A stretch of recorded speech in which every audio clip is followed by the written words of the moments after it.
আমি বসরাত মার্কাজুত তাহফিজ মাদ্রাসার একজন ছাত্র। আমি আজ আপনাদের সামনে এমন একটি বিষয় নিয়ে আলোচনা করব, আর তা হলো নারী বিষয়ক সংস্কার কমিশন।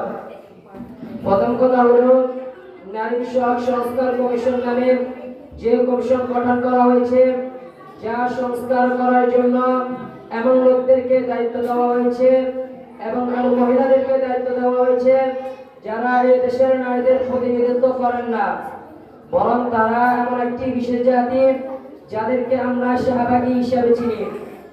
প্রিয় উপস্থিতি, এখানে তারা যে নারী বিষয়ক সংস্কার কমিশনের যে প্রতিবেদন জমা দিয়েছে, আমরা উলামায়ে কেরাম থেকে যা জানতে পেরেছি, সে সংস্কার প্রতিবেদন 318 পৃষ্ঠার আমরা সেটার উপর পর্যালোচনা করেছি। তার দ্বারা আমরা বুঝতে পেরেছি যে এই নারী বিষয়ক সংস্কার প্রতিবেদন কি।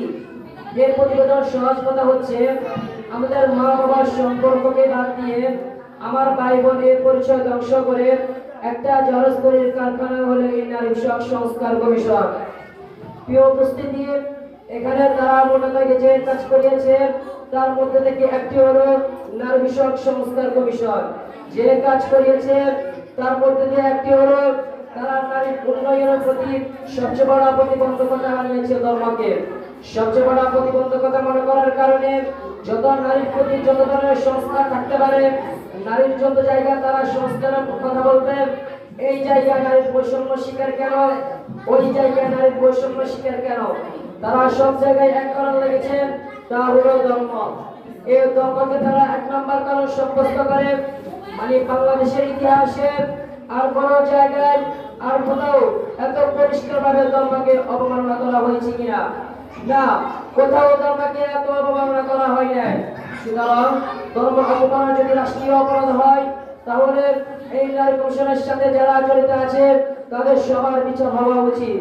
তার বিচারের কারণ হলো তারা তাদের 318 পৃষ্ঠার 17 নং পৃষ্ঠায় লিখেছে যে নারী যত জায়গায় মাথা উঁচু করে দাঁড়াতে চেয়েছে, ধর্মকে বাধা দিয়েছে। নাউজুবিল্লাহ। আমরা বলবো আপনারা যে সংস্কার করেন ভালো কথা, আমরা আপনাদেরকে স্বাগতম জানাই, কিন্তু আপনারা সংস্কারের নামে আমাদের ইসলাম ধর্ম পরিবর্তন করতে চাইবেন, তা পারবেন না।